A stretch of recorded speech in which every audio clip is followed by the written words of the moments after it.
Hello everyone, আসসালামু আলাইকুম। Welcome back to my channel easy busy food. আজকে আপনাদের সাথে শেয়ার করব কিভাবে বাসায় বসেই খুব সহজেই sweet and spicy Korean chicken রান্না করা যায়। আশা করছি আজকের ভিডিওটি আপনাদের কাছে ভালো লাগবে। আমার চ্যানেলটি এখনও যারা সাবস্ক্রাইব করেননি তারা অবশ্যই সাবস্ক্রাইব করে পাশেই থাকবেন, আর যারা অলরেডি সাবস্ক্রাইব করে দিয়েছেন তাদেরকে অসংখ্য ধন্যবাদ। চলুন ভিডিওটি শুরু করা যাক। এখানে আমি চিকেন নিয়ে নিয়েছি। এবার এখানে স্বাদমতো লবণ দিয়ে দিব 1 চামচের মতো গুঁড়ামরিচ, এরপর দিব আদা রসুন পেস্ট। গুঁড়ামরিচটা বাড়িয়ে কমিয়েও দিতে পারেন, আপনাদের স্বাদ মতো দিবেন। এরপর দিব সয়া সস। এরপর একটা ডিম ফেটিয়ে যতটুকু পরিমাণ লাগে আমি ঠিক ততটুকুই দিব। এরপর এখানে দিয়ে দিব আটা, এখানে কর্নফ্লাওয়ারও দেওয়া যেতে পারে। এরপর সবগুলো উপকরণ খুব ভালো করে মিক্সড করে নিব। খুব ভালো করে মিক্সড হয়ে গেলে এটা এক সাইডে রেখে দিব। এরপর আমি এখানে একটি সস তৈরি করব। এখানে আমি চিলি সস নিয়েছি 2 চামচের মতো। এরপর নিব এখানে টমেটো কেচাপ। এরপর নিব ভিনেগার। ভিনেগারের পরিবর্তে লেবুর রসও দিতে পারবেন। এরপর এখানে দিব 1 চামচের মতো চিনি। এরপর এখানে দিয়ে দিব নর্মাল পানি। এবার দিব 2 টেবিল চামচের মতো কর্নফ্লাওয়ার। কর্নফ্লাওয়ার দেওয়ার পর সবগুলো উপকরণ খুব ভালো করে কিছুক্ষণ মিক্সড করে নিব।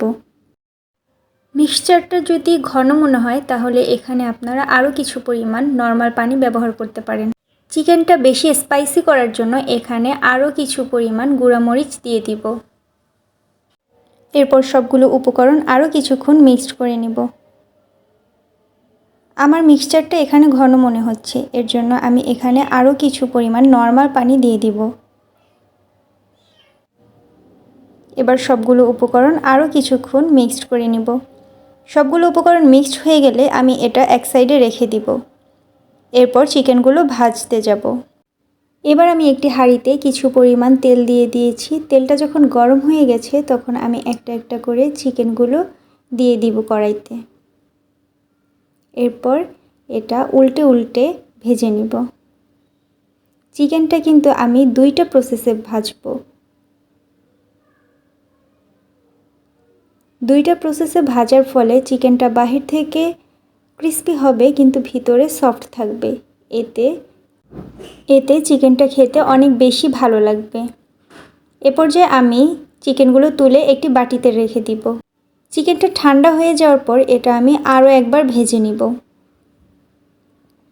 সবগুলো চিকেনগুলো ওই তেলের মধ্যেই দিয়ে দিব।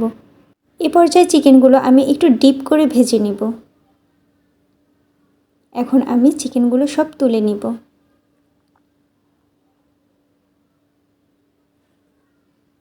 চিকেনগুলো তুলে নেওয়ার পরে আমি চলে যাব রান্নার প্রসেসে।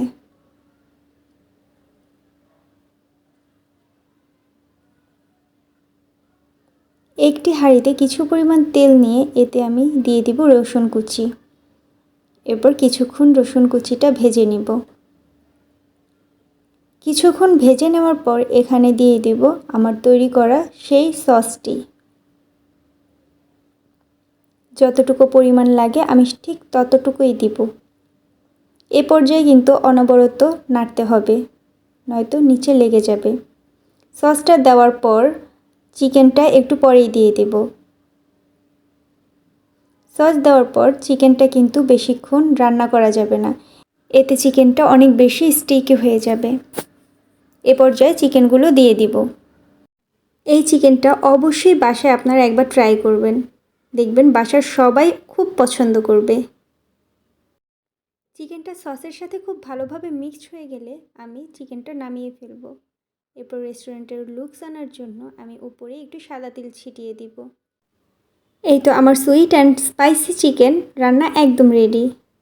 এরকম আরও সহজ সহজ রেসিপি পেতে অবশ্যই আমার চ্যানেলটি সাবস্ক্রাইব করতে ভুলবেন না।